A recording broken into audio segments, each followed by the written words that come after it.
Hello friends, welcome back to Excellent Vidyalaya. दोस्तों, इसके पहले मैंने जो जीके का प्रैक्टिस सेट कराया था एयरफोर्स वाई ग्रुप का, ये उसी का रिमेनिंग पार्ट है। और मैंने ऐसा बोला था कि रीजनिंग के लिए मैं अलग से वीडियो बनाऊंगा, क्योंकि उसमें क्वेश्चन पास पास में होते हैं तो सॉल्व करने के लिए काफ़ी जगह चाहिए होती है, जो कि उसमें नहीं हो पा रहा था। तो दोस्तों, इस वीडियो में सभी रीजनिंग के क्वेश्चन हैं, ये उसी प्रैक्टिस सेट के रिमेनिंग क्वेश्चन हैं। तो चलिए इनको एक एक करके देखते हैं। और पहला जो क्वेश्चन है आज का, वो कोडिंग डिकोडिंग का है।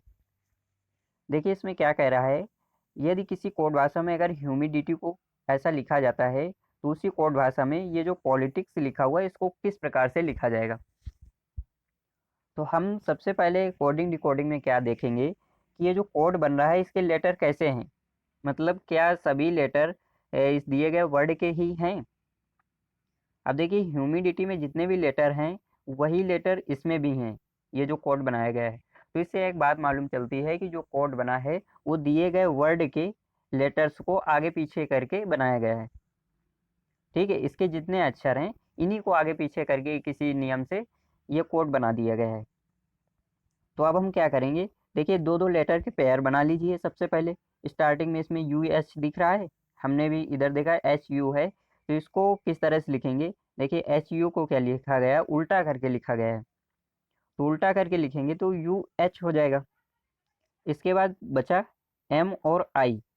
एम आई को इधर देखिए एम आई बिल्कुल वैसे ही लिख दिया गया है। ठीक है, तो मतलब एक बार दो लेटर को उल्टा करके लिखना है, फिर दो लेटर को वैसे ही लिखे रहने देना है। तो हमने यहाँ पर एम आई लिख दिया है। अब अच्छा इसमें अब क्या बचा, डी आई। अब डी आई को देखिए क्या लिखा गया है, यहाँ पर आई और डी, इसको फिर से उल्टा किया गया है, तो यहाँ पर आई डी लिखा गया। अब लास्ट का बचा टी वाई, तो अब इसका टर्न वैसे ही लिखने का था, तो टी वाई लास्ट में लिख दिया गया। तो ये इस तरह से कोड बना है। तो हमने क्या देखा इसमें कि पहले दो लेटर को उल्टा करके लिखा जाता है, इसके बाद जो दो लेटर बचते हैं, उनको फिर से वैसे ही सेम लिखे रहने देना है। इसके बाद फिर से दो लेटर्स को उल्टा करना है। तो इसी तरह से हम पॉलिटिक्स का कोड भी निकालेंगे। तो देखिए पॉलिटिक्स का अगर निकालेंगे तो ये स्टार्टिंग का पी ओ, इसको क्या लिखेंगे, ओ और पी। ठीक है, हमने स्टार्टिंग में इसको ओ और पी लिख दिया। अब क्या बचा, एल और आई, इधर एल और आई बचा, तो इसको वैसे ही लिखे रहने देना है, एल और आई। अब देखिए हमें ऑप्शन बिल्कुल एग्जैक्ट ऑप्शन छाटने की बजाय आपको तीन ऑप्शन गलत कर देने हैं। आपको थोड़ा सा अजीब लग रहा होगा, लेकिन ये आपका टाइम बचाने के लिए है। कैसे, जो भी निगेटिव चीज़ होती है उसमें हमारा दिमाग जल्दी जाता है, और ऑप्शन को गलत करना आसान होता है, जबकि एग्जैक्ट ऑप्शन छाटना मुश्किल तो नहीं होता है, आप लिख लेंगे। लेकिन फिर भी आपको ऑप्शन तो छाटने ही पड़ेंगे, सही ऑप्शन फिर भी देखना पड़ेगा। अगर पूरा इसका हम निकाल भी लेंगे, तो भी सभी ऑप्शन पर नज़र डालनी पड़ेगी। तो हमें पहले से ही ऑप्शन पर नज़र रखनी है, उसको जितना निकालते जाएंगे उतना हम ऑप्शन चेक करते जाएंगे। अब देखिए डी ऑप्शन तो वैसे भी गलत हो जाएगा, स्टार्टिंग एस और सी से हो रही, जबकि इसमें क्या है, ओ और पी है। मतलब हमारा ऑप्शन ऐसा होना चाहिए जिसमें स्टार्टिंग में ओ पी एल आई आ रहा हो। तो देखिए डी ऑप्शन तो गलत हो गया। इसके बाद सी ऑप्शन देखते हैं, ओ पी के बाद आई आ रहा है इसमें, जबकि एल आई आना चाहिए, इसलिए सी ऑप्शन गलत। बी ऑप्शन को देखते हैं, इसमें भी ओ पी के बाद आई एल आ रहा है, ये भी गलत, जबकि एल आई आना चाहिए। ए ऑप्शन देखिए बिल्कुल सही है, ओ पी एल आई। तो बस इतने में ही आ रहा है, तो हमारा आगे निकालने की क्या ज़रूरत है पूरी। फिर भी अगर आप निकालना चाहें तो जो नियम दिया गया है उसी तरह से निकाल सकते हैं। उम्मीद करता हूँ आपको ये समझ में आया होगा। चलिए दोस्तों नेक्स्ट क्वेश्चन देखते हैं आगे। और इस क्वेश्चन को आप लोग खुद करिए, पहले वीडियो को पॉज कर दीजिए, फिर आप क्वेश्चन को करिए। नहीं आएगा तो वो तो आपको वीडियो में देखना ही है। तो इसको कैसे करना है, हमने सबसे पहले क्या करना है, अगर जब भी दिशा डायरेक्शन का क्वेश्चन आए, तो सबसे पहले आपको चारों दिशाएं इस तरह से बना लेनी। ऊपर की तरफ हमने बताया था उत्तर होता है, नीचे की तरफ ये दक्षिण होगा, दाएं साइड की तरफ आपका पूर्व होगा, और बाएं साइड की तरफ पश्चिम हो जाएगा। ठीक है, ये तो हमने कर लेना है। दिशाएं शायद आप सभी को मालूम भी होंगी।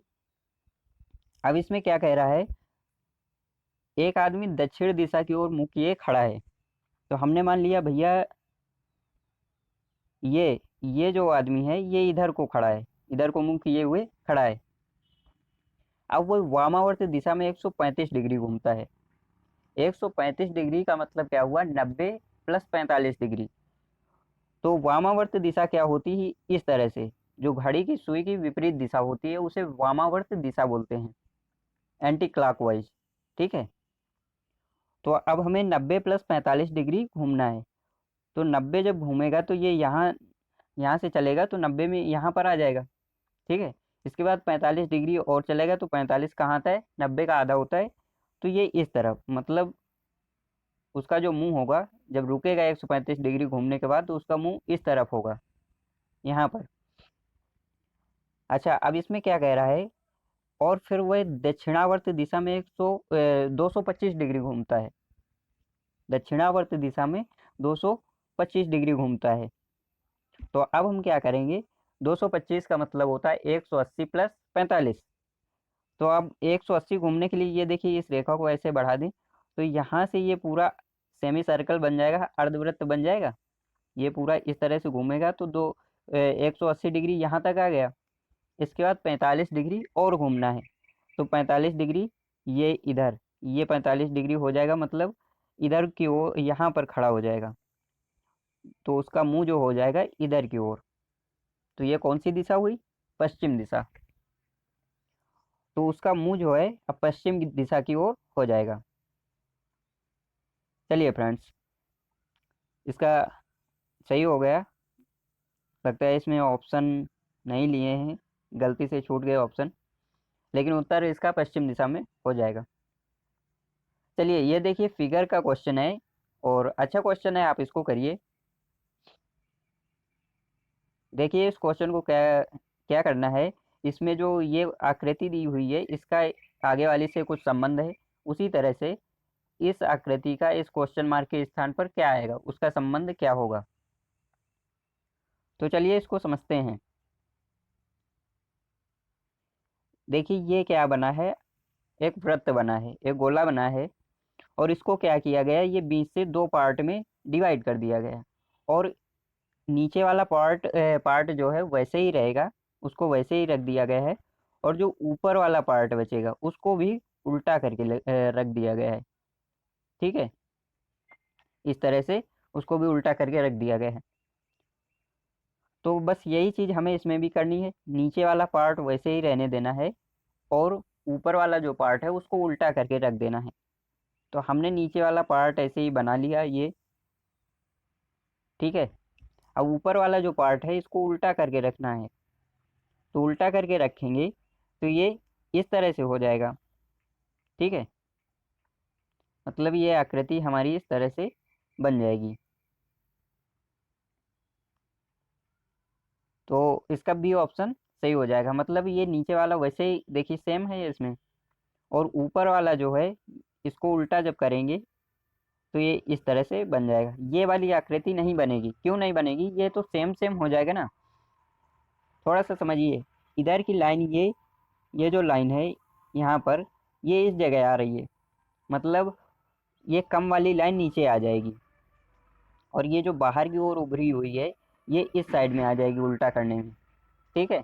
तो बी ऑप्शन इसका बिल्कुल सही हो जाएगा, डी ऑप्शन नहीं होगा, ये गलत हो जाएगा। और ए सी ये तो वैसे भी गलत हो जाएंगे, इनका कोई मैच नहीं करता है उसमें।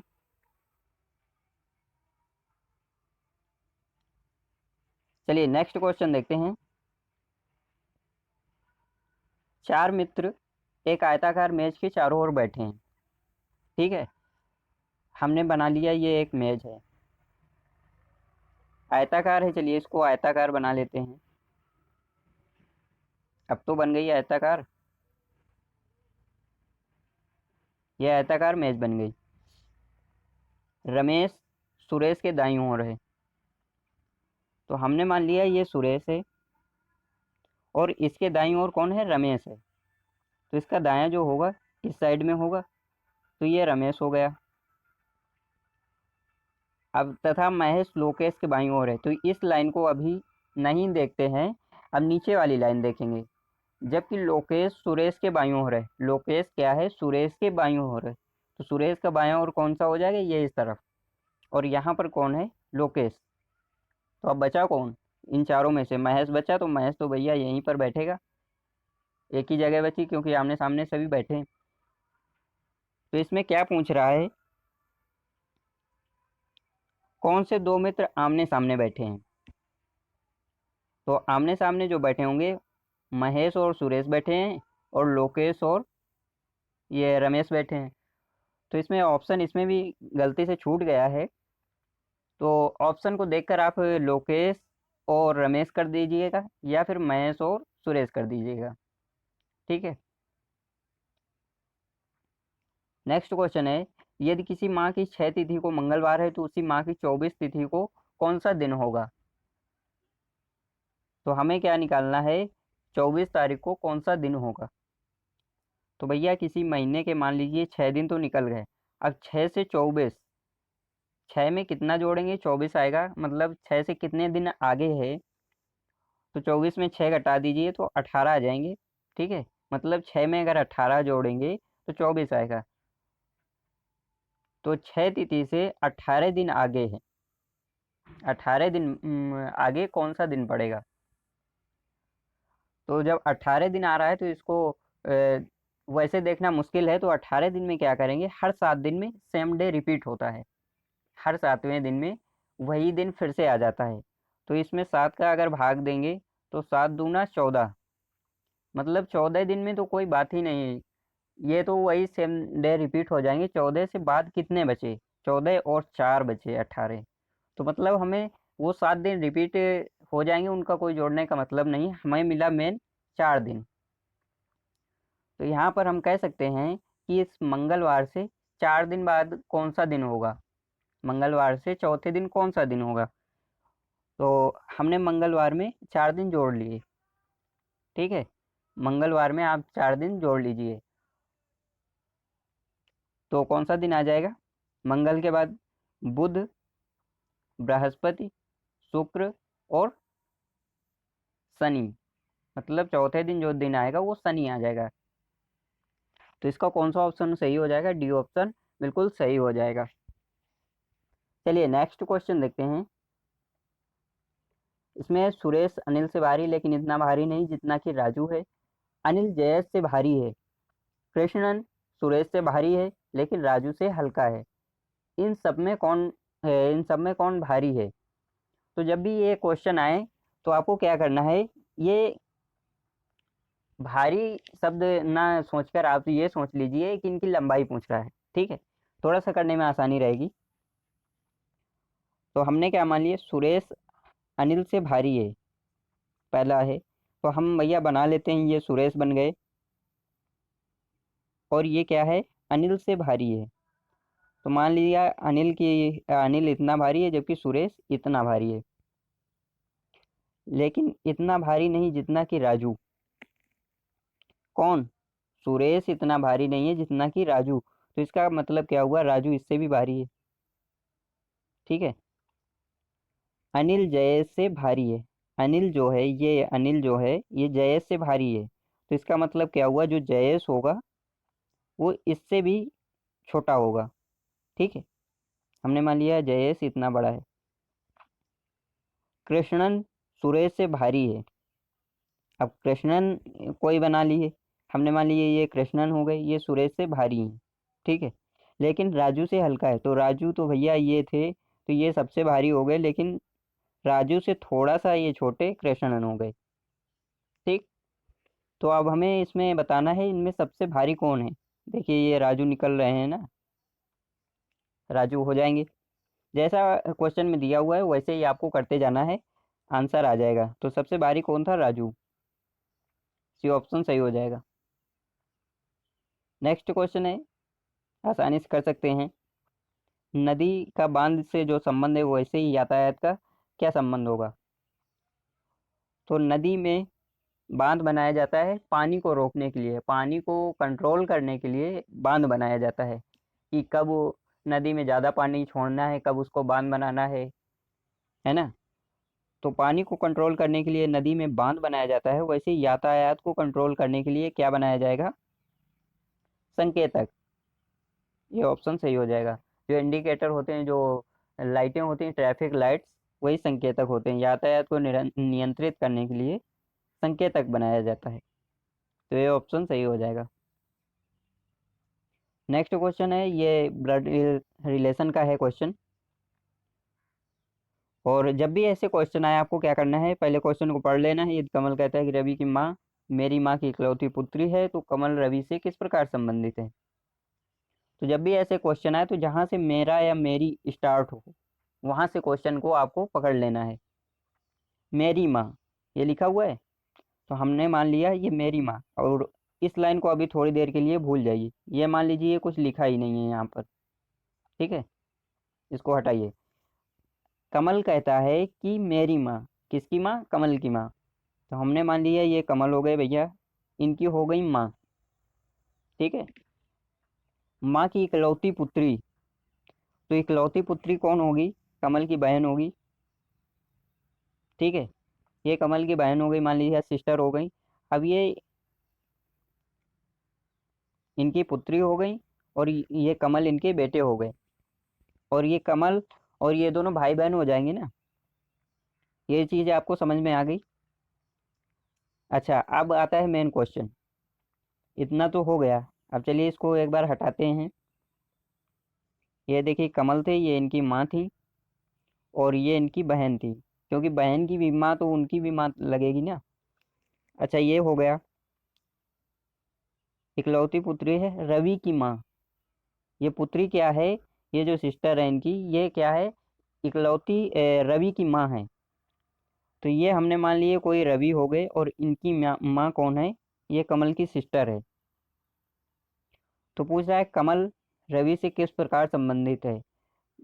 ऐसे क्वेश्चन में आपको थोड़ा सा कंफ्यूजन हो सकता है, तो इसको इस तरह से पढ़िए, कमल रवि का क्या लगता है, ठीक है। जब संबंध पूछे तो आप ये पढ़ लीजिए कि कमल रवि का क्या लगता है। तो ये कमल क्या हो जाएगा, ये रवि की माँ का भाई, आपकी माँ का भाई कौन लगेगा, आपका मामा। तो ये जो कमल है रवि का मामा लगेगा, ठीक है। लेकिन यहाँ पर कोई भी ऑप्शन नहीं है मामा का, तो डी ऑप्शन सही हो जाएगा, इनमें से कोई नहीं। चलिए क्वेश्चन अभी और है। इसमें पूछ रहा है कब जिस प्रकार समय से संबंधित है वो वैसे ही कहाँ किससे संबंधित होगा। तो जब कब का पूछा गया तो ये टाइम को इंडिकेट करता है, व्हेन। लेकिन जब कहाँ को पूछा जाएगा तो ये जगह को पूछेगा, वेयर, ठीक है, वेयर। तो सी ऑप्शन सही हो जाएगा, जगह। कहाँ मतलब जगह पूछ रहा है, और कब मतलब समय पूछ रहा है, ठीक है। तो सी ऑप्शन सही हो जाएगा। चलिए फ्रेंड्स, इतने क्वेश्चन थे, और इसके आगे भी प्रैक्टिस सेट आएंगे। इसी तरह से आप पढ़ते रहिए, अपना सपोर्ट बनाए रखिए। मिलते हैं नेक्स्ट वीडियो में। Thank you so much.